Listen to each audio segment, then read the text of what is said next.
Let's get into it. Yo,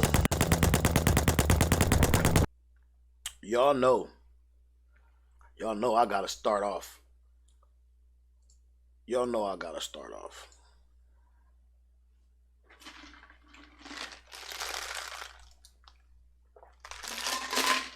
First of all, I want to say what's up, what's going on with y'all. Welcome to Talkin Shit, episode 74. It's your boy PG the Hustler. Sorry it took a little bit, man. I'm gonna hashtag diabetes awareness on here, man. I had to go check my sugar, man. I was feeling a little bit under the weather.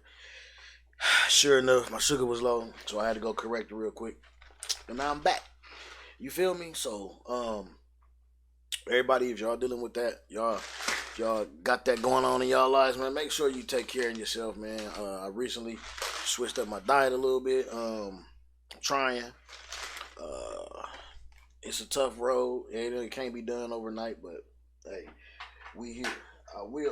I should document that, man. If y'all want to document that, throw that shit in the comments, man. If y'all want me to document that shit. Anyway, let's get this shit, man. Y'all know the deal. Y'all know what it is, man. We finna get straight into it. The motherfucking Alabama Slamma, y'all. Been on the interwebs at all in the last couple of days. There is a good chance that you've seen what has become the most viral video of the week, if not the whole year. And that is the Alabama dock brawl. But in case you missed it, here's how it all went down. It started on Saturday on the Montgomery Riverfront dock, where they have restaurants and leisure activities and where boats, large and small, private and city-owned, can pull up. A black riverboat co-captain asked a group of white boaters to move their illegally parked pontoon so the Harriet II riverboat could dock. The Harriet II part is quite poetic because before this was all one big leisure spot, the Montgomery riverboat was a massive slave port, which is going to feel ironic in a second. The pontoon group refused, and the argument turned violent when one of the white pontooners charged and swung at the black employee, who proceeded to throw his hat in the air, Bobby Shmurda style, and fight back. He was quickly outnumbered, and the group of white shirtless boaters all started piling on him. Well, it wasn't long before black onlookers came rushing to the co-captain's defense from seemingly everywhere, like he'd thrown up a bat signal to the ancestors, maybe Harriet Tubman herself. One teenage member of the Wakanda Avengers even jumped off the Harriet II and swam to the dock to join in, earning him endless nicknames online, including Michael B. Phelps and Aquaman. It was then that an all-out brawl ensued. Video shows men and women punching, shoving, kicking. There you go. One of Alabama Slamma chair to hit back, while spectators cheered them on from the sidelines until the police came to break it up. Today, we learned that 3 of those white men who attacked the riverboat co-captain are facing misdemeanor assault charges. And the story has where my nigga T.O. at, man? T.O. tap in, nigga. The Montgomery mayhem have taken over social media. Folding lawn chairs have been dubbed freedom chairs, hat tip Brittany Packneck Cunningham. Folks are writing songs and odes to the day a group of Alabama bullies on a boat tried it in a small town. Some are even creating their own dramatic reenactments at their local pool. Not to mention there's a hashtag trending called Lift Every Chair and Swing. Joining me now is the mayor of Montgomery, Alabama, Stephen Reed. Lift every chair and swing. Host of the Griot Daily Podcast and author of Black AF History. Thank you both for being here. Mr. Mayor, I that's that shit. Give us an update, please, on the arrest and whether all of those who are going to be charged have turned themselves in. First, Joy, thanks for having me. Really appreciate it. Really appreciate all the work that you and your staff do each and every day. Big fan and follower of both you and Michael. You know, so far in this, we've had 1 person that is in the custody of law enforcement, 2 others who are not at this time. They've not been cooperative, and so we will have to take probably some extra measures to deal with them. But that's where we are right now. The investigation is still ongoing as we try to sort out fact from fiction and try to go through the process that's led us to bring about 3rd-degree assault charges on these perpetrators and what may be more charges still to come. And let's just sort of be clear. I mean, let's talk about the atmosphere in Montgomery in the 24 hours before. Donald Trump did a Trump rally. He did a rally in Montgomery about 24 hours before this. What was kind of the atmosphere in the city after he was gone? Because we know statistically, hate crimes, violence tend to go up when Trump comes to town. This nigga want to laugh right here. Yeah, you know, this nigga right here want to laugh. That, having the former president here helped anything as it relates to his rhetoric and the actions that he has taken. I don't think that helps discourse. I don't think it helps the environment overall when you consider what's happening in Alabama this time with our state legislature rejecting the Supreme Court's order to draw a second congressional district. There's a lot of tension in the air right now politically. And I don't think having former President Trump here helped anything. And I think some people can get a little too caught up in what they see online. I think some people can get caught up in terms of what they're reading, what they're hearing from, you know, their friends in their immediate circle, and may take things a different way than maybe others would. And one more question is, these are misdemeanor assault charges that these men are facing. What about hate crime charges? I mean, these were, what, multiple 6, 7 white men who jumped one black man. If they said nigga one time, it's a hate crime. Yeah, based on the information that we have as of now from the FBI, it does not meet their criteria. But we're working very closely with the FBI. We have asked witnesses to, again, provide us with more information and testimony as well. So, you know, this is fluid and things can change. But as of now, we don't have enough evidence to move forward with that in our conversations with the FBI. But again, we're going to continue to work very closely with law enforcement. We're going to be very intense in our approach. Think they can do whatever the fuck they want, man. Of what took place. And I saw what you all saw and what millions of other people saw. And that's disturbing. Michael Harriot, why do you think this has resonated the way it has? Well, you know, we saw this on the same internet that we saw, you know, the Karen trend. We saw white people, you know, call the police on bird watchers and fishers. And so I think the joy comes from, it was a rare example and an explicit example of justice, right? Like people, you know, getting what they were looking for, you know, finding out after they messed around. And so I think that was part of it. And I think, you know, we're in a country where we consume news about, you know, history being erased. And, you know, are the people in Alabama going to be able to be represented in Congress? And all of that creates that kind of, and Trump was there the day before, right? And so when you think about all of that and what we consume on a platform, you know, this went viral on Twitter, a platform that we know that hate speech has gone up since the purchaser purchased it, right? Mm-hmm. All of that contributes to the joy that, you know, in America, black people seeing a real example of justice is rare, right? It's like Jesus turning water in the Crown Royal, or, you know, so we celebrated those rare instances, and I think there was a little bit of joy in that. You know, you did a great piece that I highly recommend on the Griot interviewing the ancestors, including Harriet Tubman, who I know jumped out that water with that 16-year-old heroic boy who came to the rescue. But, you know, I feel like the other piece of this has been the incredible expression of black creativity. Black Twitter was in its finest hour. And the creativity that you've seen across platforms, whether it's on TikTok or Instagram, the memes, Michael, these are historic, and so is that folding chair. Yeah, like I think we should, like I really think we don't have an August holiday.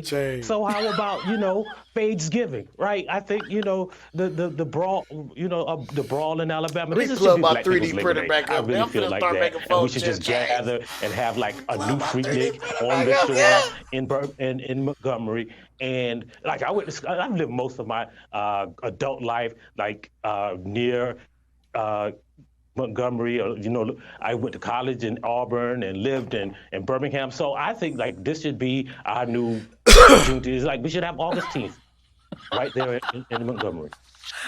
Mr. Mayor, can we have and August everybody 10th? bring their own buildings. Well, you spell your last name different from mine, but we might be cousins since you're a Reed. So can we do it? You may have to ask our folks in the Alabama legislature to see if we can get that done. See what they think. Come on, Cousin Reed. Let's do this. Let's do this. We'll work on our last name spelling, but we're cousins by You know, we family. Right. Montgomery, Alabama Mayor Stephen Reed, R-E-E-D, and Michael Harriot of the Griot. Thank you both. Much appreciated. Man, listen. They gonna get them niggas, man. The ones that's at large, they gonna get them. But like she said, this shit has really. I ain't gonna talk about all the unity and all this shit. Yeah.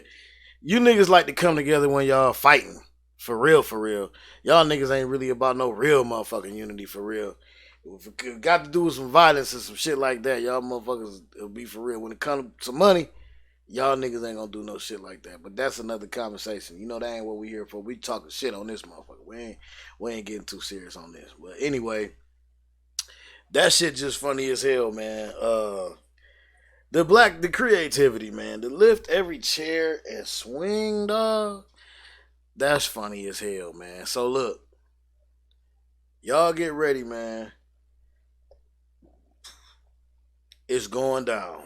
3D printer getting plugged back up, man. Y'all get ready, man. I ain't even gonna say nothing because niggas like to steal shit. But y'all get ready, man. Shit. Alright. Anyway, next one. Next up, y'all know what it is, man. Your boy. So rapper Tory Lanez has been sentenced to 10 years in prison for shooting fellow hip-hop star Megan Thee Stallion in 2020, just outside the famous names. You know, that case was widely publicized because it dealt with major social issues like casting doubt on female victims and protecting black women in general. And when the Los Angeles district attorney filed charges against Lanez, he rejected a plea deal, instead taking the case to trial. Well, the judge considered all aggravating factors, including Lanez's actions online. Prosecutors say he continued to traumatize Megan Thee Stallion after the shooting by posting about the case on social media, even rapping about it in his music, that prompting many of his fans to attack and harass her online. In a victim impact statement read before the sentencing, Megan wrote that Tory Lanez not only shot her, but made a mockery of her trauma. ABC News legal contributor and trial attorney Brian Buckmeyer joins me now. You've been following this from the very beginning. Brian, you know, Tory was sentenced less than, the 13 years prosecutors were asking for. Does that surprise you? The sentence does surprise me, Kara, but I don't think it's for the same reason that many people are surprised. And this is why I say that. Many people have reached out and said, Brian, 10 years sounds like a lot for this type of shooting, where they've probably heard people get far less for the same amount of conduct. But you've got to think about it this way. In terms of the charge in California, the aggravating factors, we weren't talking about a 0 to 22 years and 8 months. We were actually talking about 9 years to 22 and 8 months. So if you're looking at that scale, he got much lower than what the prosecution was asking for, and close to the minimum. And considering the impact statements, especially from Megan Thee Stallion, I thought the judge would have gone above what the prosecution was asking for, not far below.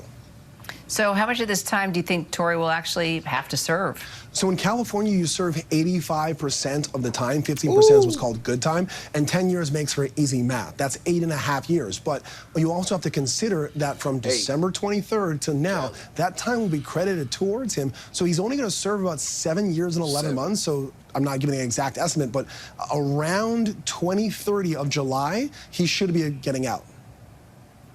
So his attorneys say that the legal team plans to appeal the sentencing. So what do you think will happen? What does happen next? So they already lost an appeal in May for 2 issues, specifically that his statement came in saying supposedly that he told Megan Thee Stallion, don't say anything because I'm on parole, and also the DNA evidence that was inputted.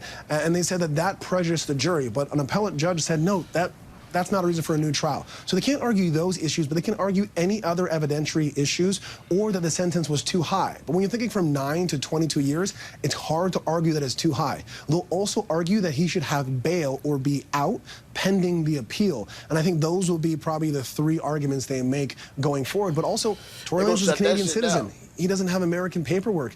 And so he's also facing a potential of deportation, not now, but if and when his sentence is fully served. So, you know, before I let you go, Brian, because we're all music fans, right? I'm thinking, you know, it was all a part of the case, the fact that she says he traumatized her for what he did and by harassing her online, even putting certain types of lyrics into his music and making a mockery of her. I mean, this could be an opportunity for her to make some music with more positive messaging for exactly what he was doing, taking down and his fans, taking down black women, the protection of black women, and there's an opportunity for here. I know as a lawyer and when you've represented people, you have seen a lot of good that can come out of something like this. I mean, music can create such change. Yeah, I mean, Megan Thee Stallion has said, even in her impact statement, that she has not had a day of peace since this. And we know that music can both be cathartic and healing, but also help to inspire. And so, at least for me, I hope that Megan, in finding the peace that she deserves, because she did not deserve this, I hope that in finding the peace that she deserves, she can hopefully use music not only to heal herself, but also maybe be a voice for black women, as she has always been, so that they can also find their voice if they ever find themselves in a similar situation. Brian Buckmeyer. Appreciate you. My pleasure. Hi, everyone. Nobody will fucking know, man, but them three and God. They're the only people that know what really happened, man. I wonder what the fuck happened, though. Like, for real, if this nigga is this nigga really about to spend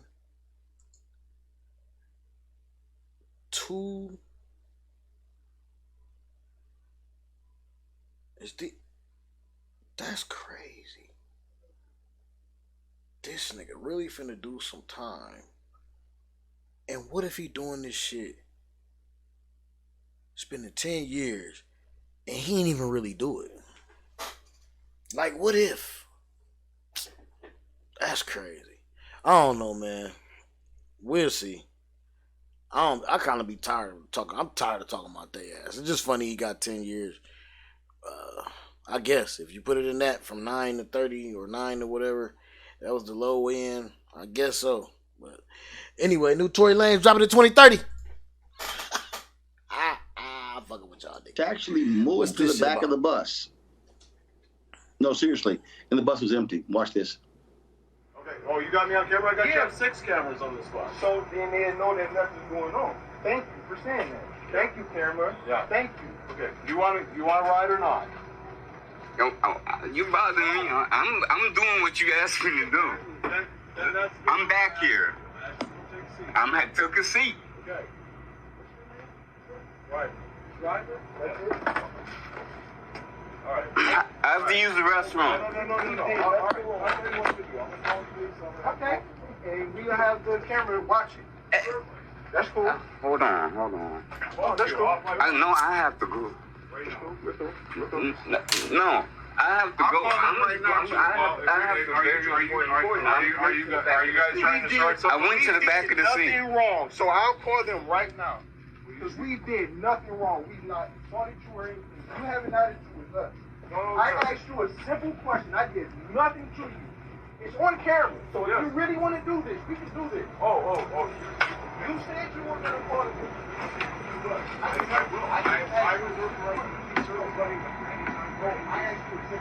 See, this bitch ass nigga think he being funny. I hate white people like that, man. These prejudiced motherfuckers like this.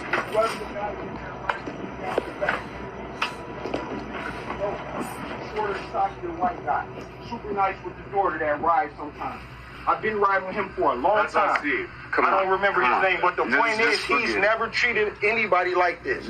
I asked you a simple question. I just said, and it's all on film. You came across with attitude. No, I didn't.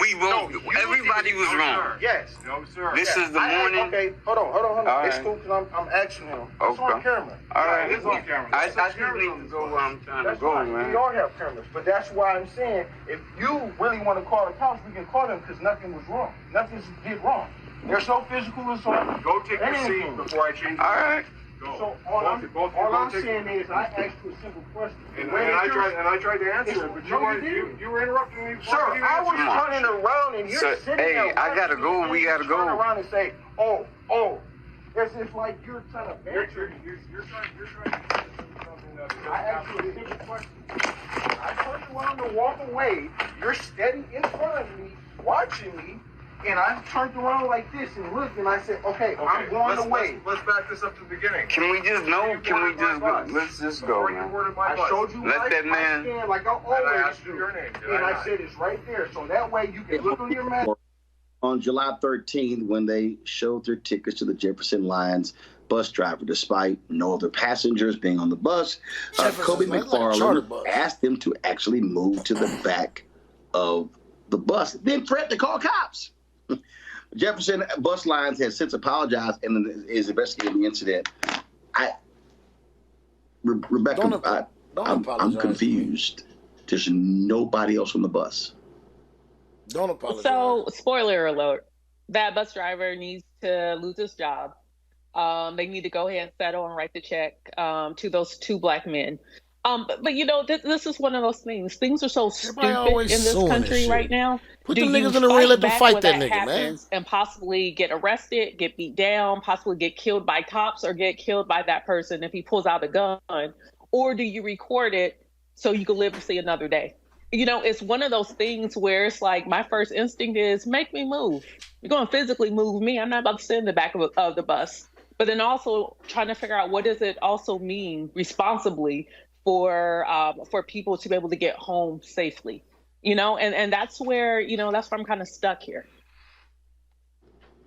I like that damn booger yeah, Robert, I think they're gonna have to cut a big check. Yeah, you know, I'm reminded of the Dred Scott decision, which I remind people was never actually overturned by the Supreme Court. It was overturned legislatively by the 14th Amendment, but technically it's still good law, which says that a black man has no rights that a white man is forced to respect. And I think that's what we saw in this situation, that if you just look at the way the driver was speaking to them, he was speaking to them from a position of authority, almost as if he was a plantation owner who had some unruly Negroes on his property. There was no level of understanding, respect, no opportunity to simply discuss it because he came up to them in a very aggressive manner, and I'm still not quite sure why. I'm not quite sure what the predicate of this was. As was mentioned, is a completely empty bus.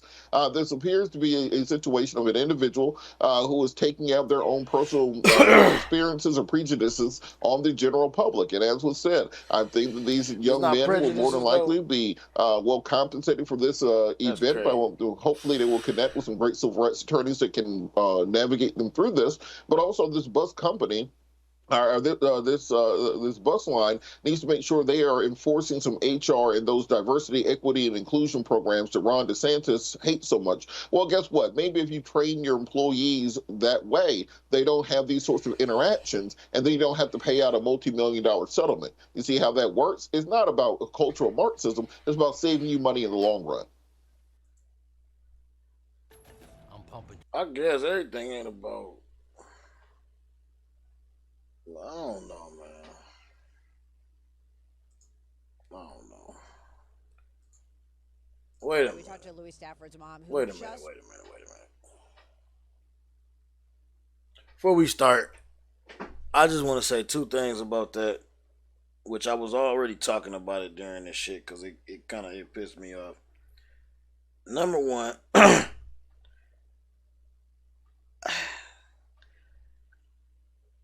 this suing shit, like, I get it, I guess.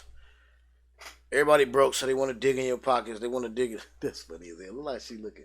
They want to dig in your pockets and shit. I get it. But, I mean, ask them dudes what they want. They might want to get in the ring and fight with that nigga. I don't know, man. I just feel like, I don't know. I kind of agree with old girl, man. Like, my whole position is you going to make me move. If I'm sitting somewhere and I got the right to sit here, like, nigga, you're not finna talk to me from a position of authority because you have no authority, nigga. You a fucking bus driver. Nigga, you taking me where I need to go. You a fucking chauffeur. You doing me a service. Ain't my fault you got this whack ass job. Ain't my fault you don't like black people. But that still don't give you the right to make me move to the back. Just because. Well, I don't know, this nigga was delusional and he thought he was being funny. He thought he was being funny on some real shit because he went back and told all his fucking white homeboys at the bar after work what he did. Or either bet somebody that he would do it, or whatever the fuck. Who fucking knows with these weirdos? Who fucking knows? Anyway, that shit corny as hell, and I don't know, man. I'm older now, But still, some shit right there, with some shit you got to get physical about, and motherfucking physicality gonna happen. And why you gotta always stay ready for it. You know what I'm saying? Like on some real shit, cause that it'll get physical on some shit like that, trying to tell me where to sit, and you a public servant. First of all, I don't know. Unless I'm actually taking a bus somewhere, going somewhere with a whole bunch of people, I ain't really finna be getting on no bus nowhere. No public bus or no shit like that. It wasn't nobody even on that shit. Only thing I could think of is the justification, and honestly, I might follow this shit just to see if I'm right. But the only thing I could think of that he gonna say, and he gonna sit up there and try to say, is that he feared for his life, or he don't want them sitting behind him with them hoodies so close, because they might be doing something. If they farther back, he can keep an eye on them and see them more. But even still, that's corny. Nigga, you a bus driver. What you say your bitch ass name was? Driver? Nigga, drive. Nigga, do your job. Don't worry about nobody. And who finna rob you, nigga, for a bus? Who gonna do that? This ain't no movie, nigga. It's real life. If them niggas was hoods, you would know it when they got on there. If they was motherfucking gangbangers or whatever the fuck, urban or whatever the fuck y'all want to call it, if they was that, you would fucking know that shit. Motherfuckers be a bad judge of character, man, on some real shit and on some stupid shit. They all paranoid and scared, man. Anyway, moving on. Wants people to know this crazy what kind shit. Of person her son Because this is wild. To give everybody watching a warning. A big smile, an even bigger heart. He was so emotional. He loved cats. He was a soft-hearted guy. Louis Stafford. He was a good friend. I never known him to be a bad friend to anybody. A manager at the Taco Bell on 23 Mile in Chesterfield Township. Louis' big heart apparent when he noticed one of his employees was coming into work with wet clothes. Dijon Drake admitted to being homeless, and Louis, being Louis, offered to let him stay with him at his apartment, less than a mile down the road from the Taco Bell. He had a good sense of humor. He was a big brother. He was a younger brother. But a short time after the employee started staying with Louis, his behavior became combative towards his coworkers and towards Louis, according to Louis' mother. Louis told Dijon he could no longer stay with him at his apartment. It was Saturday, July 29th. That's when the fight broke out. The dude didn't want to leave. He just refused to leave, and he pushed Louis, and Louis fought back and beat him up, and so he shot him. Louis Stafford, just 27 years old, died at a nearby hospital. I will never understand you niggas the universe so and how God pathetic, chooses who leaves and how they leave. Police arrested 24-year-old Dijon Drake on the scene. He's being held at the Macomb County Jail on a $2 million bond. Homeless. A message Louis' mom wants to share. You just cannot let your heart overrule your safety. The world has changed, and it's the luck of the draw. You don't know if you stop and help that person. That's right. You know what's on their mind just because they're in need. Bitch wouldn't have been staying with me. And Louis' mom also has I wouldn't have hired the heart. She set up a I don't know who the GoFundMe, fuck but hired not this necessarily to pay for anything for her family. Yes, she wants a nice suit to bury her son in, but she's also raising money for Louis' two friends who were there with him when this horrible thing happened. Nigga, you mean it was three? Camille and Mary on the edge. You know, the toughest part about this whole thing is that Louis was just trying to do the right thing and help somebody get back on their feet, and then something like this happens. It's really hard to even figure out what to say in a case like this. Yeah, man, rest in peace. Yeah, it really is. And we went to the Taco Bell, and of course they couldn't talk because you have to go through corporate and whatnot. But I talked to one of the managers, and you could see it in his eyes. I talked to him obviously off camera, and you could just tell by looking into his eyes how important Louis was to all the people who worked there, and what a great guy he was. Just in that short interaction I had with his fellow coworker. Just a horribly sad story. Like his mom said, you have to remember safety too. All right, thank you so much. Trying to help these fucking lowlifes. Nigga look like a motherfucking pill popper. Nigga like a motherfucking pill popper. Real shit. Only thing, look. First of all, rest in peace to Louis, man. You did not deserve to lose your life like that, man. That shit was bogus as fuck. My G. This nigga. Look, man, you cannot. His mom said it the best, man. Don't let your heart get in the way of your safety, man. I have a I don't know if you want to call it stigma. I don't know what you would call it. I have a disposition. Let's call it that. I personally don't help no able-bodied grown adult unless they are my child. Yes, I have an adult child. I don't help nobody. I don't give a fuck if it's family members, cousins. No, I have been backstabbed, fucked over by all of that. Friends, family members, so-called cousins, all that shit. No, I don't help nobody. You learn that kind of shit growing up in the era that we grew up in. You learn that shit. Now, I don't know what the fuck. These motherfuckers instantly just killing motherfuckers. Like, for one, there's a couple things you got to notice. There's a couple things you got to think about.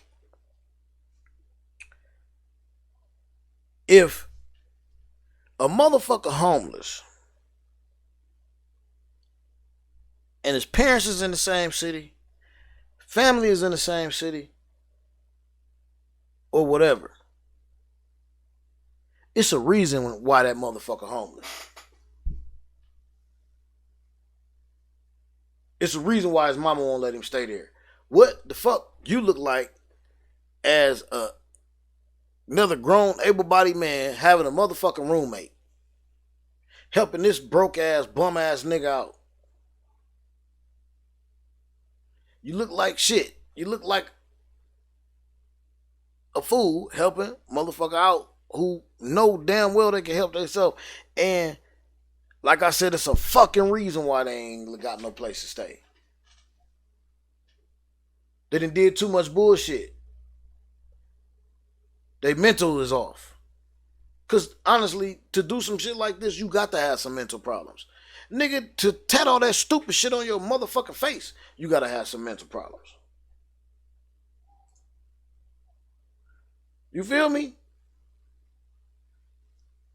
Like real shit. Like let's look at this shit.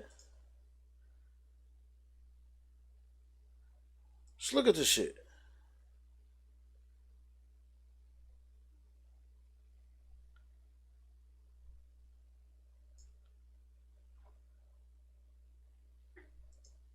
Look at this shit. Look at all this dumbass shit. This nigga got tattoos on his forehead, underneath his eye. He got 313.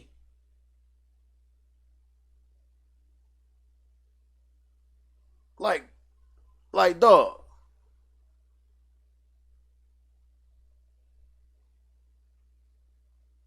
Sometimes the choices that we make in life, the decisions that we make on spur of the moment affect us, and can affect drastically. Okay, so this is why, I don't know, I guess you could say it's my message to everybody, man, period. Don't be so quick to make decisions, man. Especially about shit like this, about your safety, about like other people, with other people involved. Make your own decisions. Like making your own decisions, that's cool. You can do quick shit, but this type of shit, stop fucking, man. These types of shit, bro. This is a place you sleep. I don't want a motherfucker that look like that where I sleep. Because I ain't going to get no sleep because I'm going to be watching his ugly ass. Or laying there with the motherfucking strap. Every noise, every sound I hear, I'm up. I ain't gonna get no sleep. And I'm just being honest.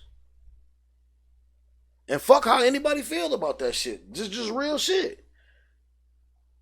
I don't want no ugly I would never want no ugly motherfucker like that around me while I'm motherfucking asleep. Period.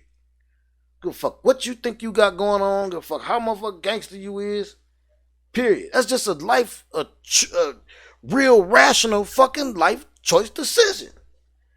Nigga, the fuck from around me? Before I fuck you up.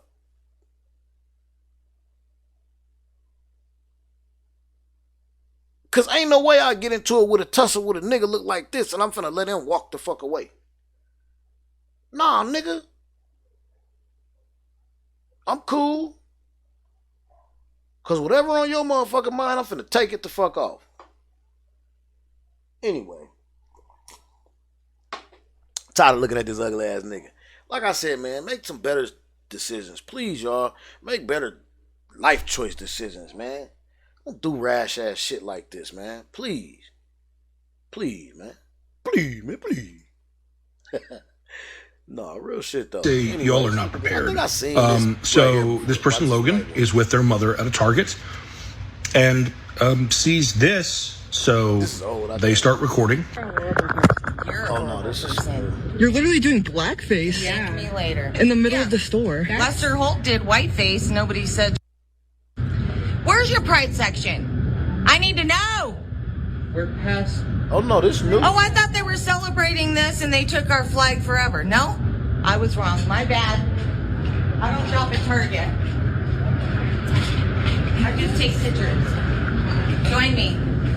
Post it on my Facebook, please. My Facebook friends love it. That's the craziest thing I've ever seen in my whole life. And it doesn't stop there, because then they hear a ruckus in the parking lot and they go out to see what's happening. All right, thank me later, bitch. Thank me later, bitch. You don't know me. You don't know me. It's not worth it. You're okay. It's okay. It's not worth it. Show of hands, who's not shocked that there's a Trump Pence bumper sticker and she has Trump Pence stickers on her? Yeah, they stopped recording to console the woman that she was almost getting in a fight with. And at that point, they said the woman in blackface backed out of her parking spot, yelled the N-word at them several times, and drove off. Wow. There's actually more video, more context. Here it is. The name they were given led me to this Facebook page. And all joking aside, this is a descent into madness. And I need to fish out some other people, so I'm going to go smoke them out today. But I thought I'd wear blackface so that when I'm done smoking them out and the FBI or whoever the needs to show up and listen to me for once, when they show up, I want to get a job. So I'm going to make sure I put on a blackface so I can have my best chance at getting a job. And even with a plethora of disturbing things on her Facebook profile, chief among them, it appears that she has been stalking and harassing either her neighbor or a former coworker for quite a while. And it is beyond concerning. And even Logan, who posted the original video, had someone contact them that said they used to work with her at the post office and that she made a threat to pew-pew the place just today and that they were on lockdown. And then here's a flyer at the post office warning employees that if they see her, she's not supposed to be there, to call 911 immediately. And even she is posting that on her Facebook to be like celebrated. This woman is clearly mentally ill. She is showing signs of being a danger to herself and to others. And law enforcement needs to step in and do something. Wow. I cannot speak to the mental status of this individual, but I can highlight something that is clear and obvious. I want to take you to an imaginary scenario. Let's imagine for a minute that instead of the person being a white female, let's say it was a black male or a black female who has been banned from a facility to the degree that the picture is highlighted on the front door. the individual literally decided to post on the social media that they are banned, which means what? Which means they went to the facility to take the picture, more than likely. And then the alleged attack in the parking lot, the aggression inside of the store, the harassment, potential harassment of a neighbor or coworker. And these are things we know just because of one post. I'm sure there's more. Do you think no one would have knocked on the door by now if this person was a person of color authentically? I know people can get outraged by the blackface. The blackface obviously is racist. Her commentary is racist. But this individual is dangerous. A threat, a legitimate threat based on the narrative of virtually everybody who has had contact with her, according to this story. It's a tale of, well, two Americas. All right, ask me thoughts. Yeah, well, I'm glad to see that she's off these streets for now. Her daughter had to make a Facebook post condoning her mother's behavior. And I can't imagine what that must have been like for her to have to see your mother acting that way publicly. And now it's on the internet. And then to see your mother engaging with people in that matter and to see your mother yelling racial slurs at people. I don't know what their relationship is like. I don't know if she knew how unhinged her mother was prior to seeing this footage, but her mother was obviously a Trump supporter. We know that from the bumper sticker on her car. But what's sad about all of this, beyond the ignorance and the hate and the effort that she made to go out of her way to be disruptive and hateful, is that her mental state has been destroyed by Trumpism. You know, she was literally in a mental facility right now. Maybe she already had mental issues prior to Trumpism. As he said, we can't really speak to that. We don't know. But what we see with a lot of these Trump supporters and QAnoners is that they succumb to fear and paranoia. And they've convinced themselves somehow that they are the victims of society. That's evident with this woman when she literally said that she's wearing blackface because she thinks it'll help her get a job later, which is crazy to most people to think about. The delusion is destructive and it's devastating. And I can only hope that there's a path back to normalcy, not just for her, but for a lot of people like her. Very well said. Crazy.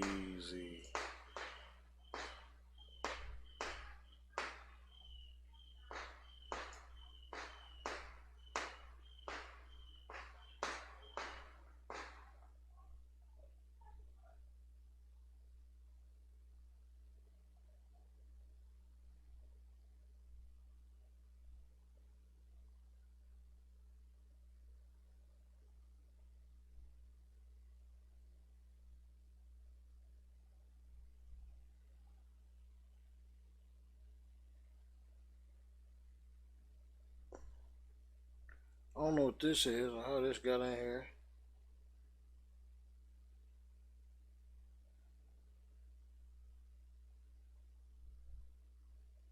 Fucking badass kids, man.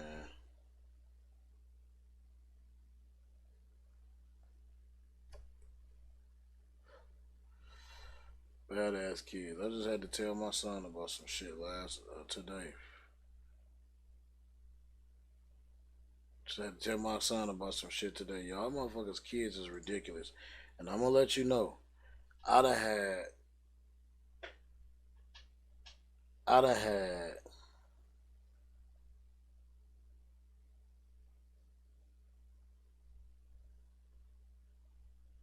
gave my son, both my children, all permission to fuck y'all kids up. So if they come bothering my son, just know, if they get fucked up, they get fucked up. Sorry, it's just what it is. And it stops there. Teach your kid some manners, because you ain't coming here with that shit. Because I'm not having it. I'll fuck you up, okay? Period. And that just is what it is. But anybody, hey man, them kids bad as fuck. They shouldn't have did that shit, man. And Y'all be on the lookout for them kids, man. Watch them. Pay attention to them. Make sure y'all stay situated, man. Make sure y'all stay safe out here, y'all. For real. Watch your peoples. Watch your elderly. Watch your moms. And these kids ain't got no kind of respect, man. None. There's going to be a whole lot of dead-ass teenagers. Because a lot of these grown people, I'm going to tell y'all, man, these grown-ups don't fucking play, man. Y'all going to run across the wrong grown-up. Y'all going to run across the wrong elderly person, and they're going to have something for your ass. Most definitely, because I know for sure my mama keep a strap. Won't play. You think she don't? You don't want to find out. Same here. We ain't about flashing. I don't flash shit. If you see it, it's too late. You'll never tell nobody. Believe that. You'll never be able to tell nobody that I got one. If you ever get a chance to see it. That's just the way I roll. Anyway, moving on. Well, at 5, a couple is suing a Riverdale hospital for malpractice, saying their son died doing a botched surgery. 11 Alive Molly Oak spoke with attorneys. So, Molly, they filed a lawsuit earlier today. They filed a lawsuit against the doctor, the hospital, and others involved in the delivery, which happened about a month ago. Lawyers say the woman went into labor on July 9th. Now, we do want to warn you, some of the allegations in the lawsuit are graphic. The nigga was about to be born on my birthday? Sad, egregious, and horrific situations that I've ever seen. Inside Southern Regional Medical Center 1 month ago, lawyers say a couple was preparing to welcome their first child into the world. This is horrible. But unfortunately, their dreams and hopes turned into a nightmare that was covered up by Southern Regional Medical Center. Lawyers say Jessica Ross went into labor for 10 hours on July 9th. When complications arose, they say the doctor did not call for proper emergency procedures in a timely manner, calling the doctor negligent. For applying ridiculously excessive force on the baby's head and neck. Then lawyers say Ross was moved to get a C-section. The feet came out, the body came out, and there was no head. After, Ross was not allowed to hold her child, only view him from behind the glass, according to her attorneys, who say the hospital tried to cover up what happened to her baby. Up to that point, they had encouraged the family to, hey, just have a cremation done. Oh, no, you cannot do a autopsy. Well, if you want an autopsy, you have to get it paid for you by yourself. You're not entitled to that. Ross's attorneys claim she didn't learn of the injuries they're now describing until 3 days after she gave birth. We reached out to the hospital for a response to the lawsuit, which says in part that it denies the allegations and says the doctor mentioned is not an employee of the hospital. The hospital also says its heartfelt sympathies go out to the family. That lawsuit was filed in Clayton County today. For more details on the lawsuit, head to 11alive.com. Oh, Molly my Oak, God. 11 Alive This News. shit just hit me some crazy, bro. That shit is wild. I couldn't imagine that. If I've been there for every single one of my children's birth.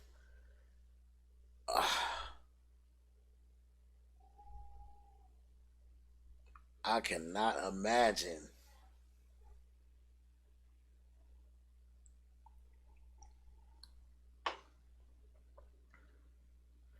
That mean the head was still in her?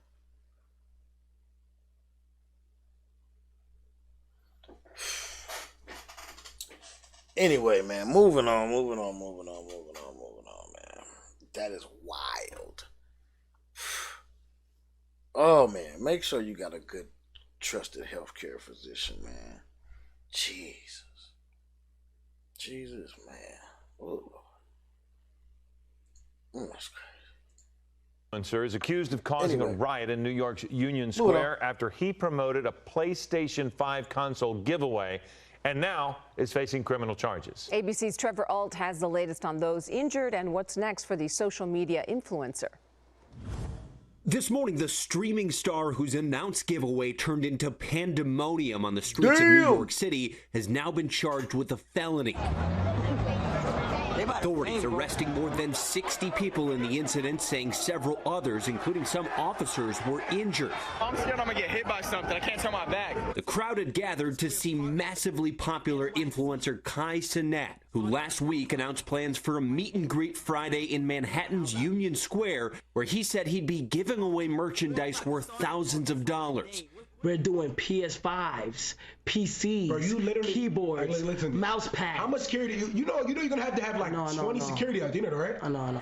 The NYPD claims Cenat never told them about the plans. Friday afternoon, thousands poured in. People seen climbing on cars, statues, and subway stations, with multiple fights breaking out. We have people bleeding. Groups of people are fighting in the Union Square 4, 5, and 6 train. As the police response grew, Cenat still touted the giveaway. $100 gift cards all here, bro. We gonna go crazy. Telling his audience on his live stream to be safe, but also saying everybody for themselves, there's a war out there. This SUV was then captured speeding away with crowd members hanging on. Cenat believed to be inside. The streaming star later questioned by authorities, seen here leaving a police precinct, and he's now charged with riot in the first degree causing public injury, a Class E felony, and also charged with inciting a riot and unlawful assembly. In a statement, Cenat's group AMP says in part, "We recognize that our audience and influence are growing, and with that comes greater responsibility. We are deeply disheartened by the outbreak of disorderly conduct that affected innocent people and businesses and do not condone that behavior." New York City Mayor Eric Adams says they're investigating whether outside actors escalated the violence, but noted most of the people in the crowd were very young. And authorities say they do believe Cenat and his team did have some PlayStation 5s and all those gift cards he intended to give away, but it's unclear if anybody actually received any of it. And police noted nearly half of those 60-plus arrests were minors. Trevor Ault, ABC News, New York. Hello, I'm Mark Brown. Get more. Wow. That shit is wild. So listen, man.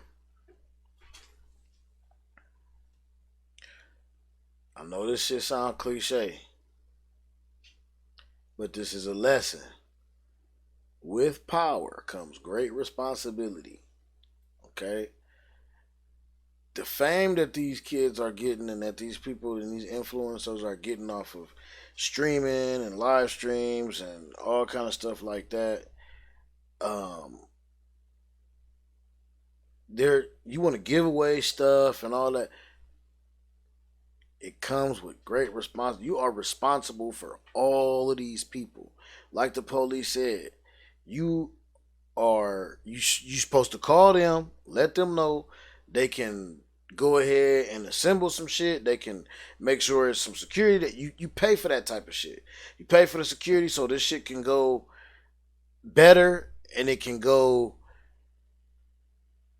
I mean, honestly, I don't see how he'll be able to do another one of these because I believe his intentions were pure in giving away the stuff because that's how they grow fans and stuff like that. And plus, it's tax write-offs. Little do people know that's not their money that they spending. It's whatever company they got them dudes in a house or whatever they got going on.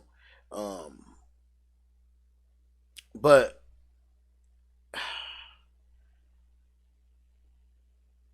it's up to them. It's their responsibility. You definitely are responsible for these people, and you have to organize this. Like I said, I don't see him doing it. I don't see him being able to do this again.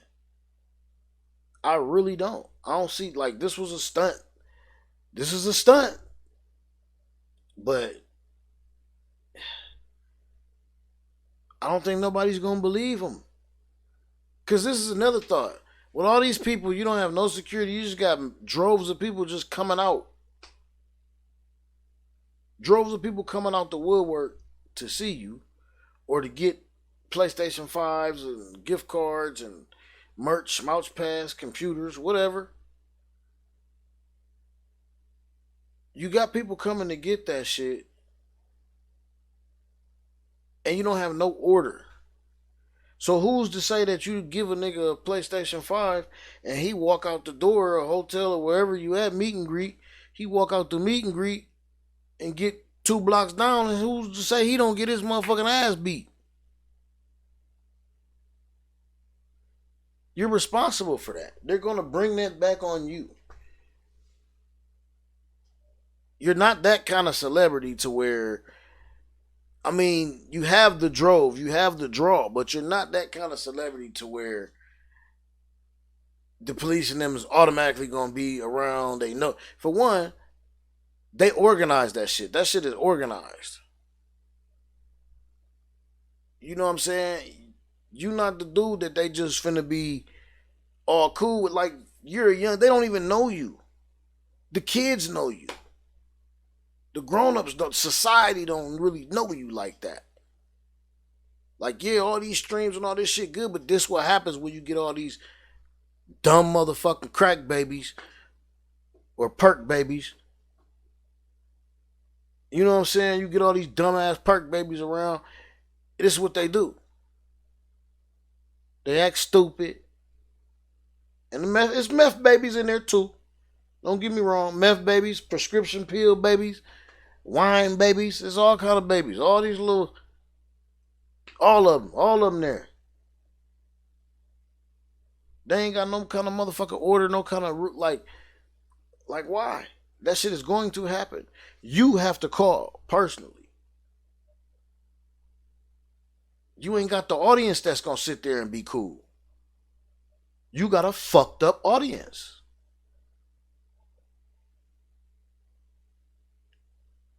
All them fucking kids. They thought this shit was cool.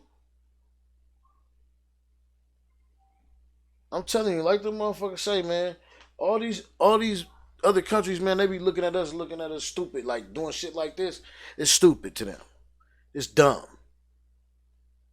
You think they won't come over here and fuck us up any chance they think they can get? This shit dumb. They let this shit happen. Just imagine if somebody was to infiltrate this shit and really was doing some crazy shit. They'd have fucked New York up. But they want PlayStations and shit. Bunch of dumbass fucking perk and meth babies, man. These motherfuckers all ugly as hell. Look at them. Just jumping on a fucking truck. And look at this nigga. One po-ass security guard. He coming out the police station. This nigga look like my nigga Philly right here. I'm talking shit. What up, Philly? Hey. But no.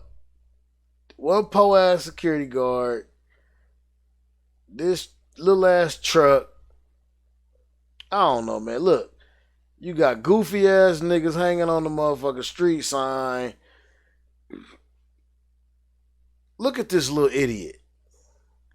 Fake ass Gucci, but he got that shit from the motherfucking Arab store in the hood.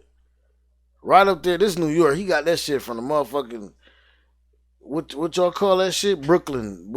I don't know. Y'all New Yorkers call that shit. Where the Africans be out there on the street, man. Y'all know where y'all, Midtown, man. I don't know where the fuck that shit at.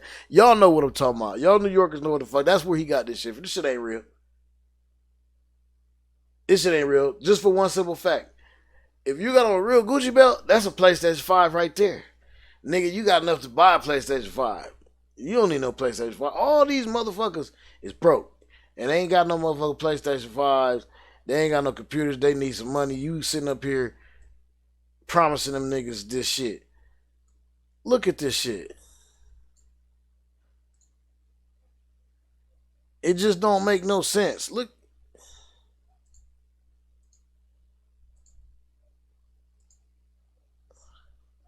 They done sat up here and fucked some shit up, man. I'm talking about.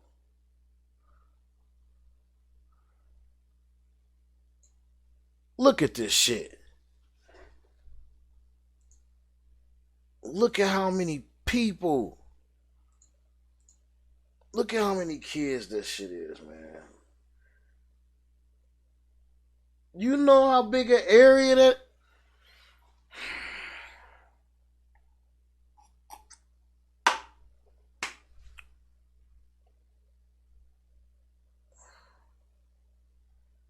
That's a lot of motherfuckers, man.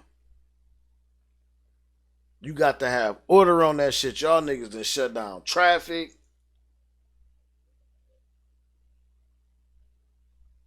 They definitely... Little nigga, you finna go to jail.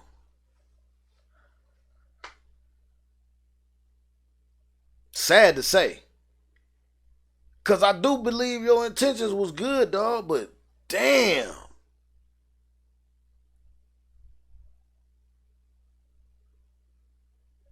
Nigga, look. This look like a motherfucking... Even it don't be this motherfucker coming... It don't be this many motherfuckers coming out for a Knicks game, nigga. Nigga. Anyway, man. Y'all know what it is, man. In my own lane on the way. Man, appreciate y'all hanging out with your boy for a little bit, man. We just checking out a couple of these things, man, to be happening during the week, man. And I share that shit with y'all, man. You know what I mean? We get down like that, man. You know what I'm saying? I call y'all my family, man. Appreciate it. I ain't gonna hold y'all up no longer, man. So, y'all know what it do, man. Stay safe out there. You know what I mean? Keep these motherfucking kids at an arm's length. Keep your loved ones and your elderly safe. You know what I'm saying? Shit, and y'all fucking be cool, man. Be kind, man. Think. Make good decisions, man. Don't let ugly motherfuckers who let people draw all over their face live with you. Alright? Rest in peace, my nigga Louis, man. And you know what I mean? Condolences to old girl that had the baby, man. You know, that was a tragedy. That's the worst thing I've heard in a long time. Now, in that case, I do believe she need to be broke off because that was a life. That's just like life. That's gonna haunt her for the rest of her life. Her whole life has changed. Okay? That's something serious right there, y'all. Anyway, man. Alright, man. Thank y'all for checking us out. Sliding through, man. Alright, y'all be good, man. Love y'all. Peace.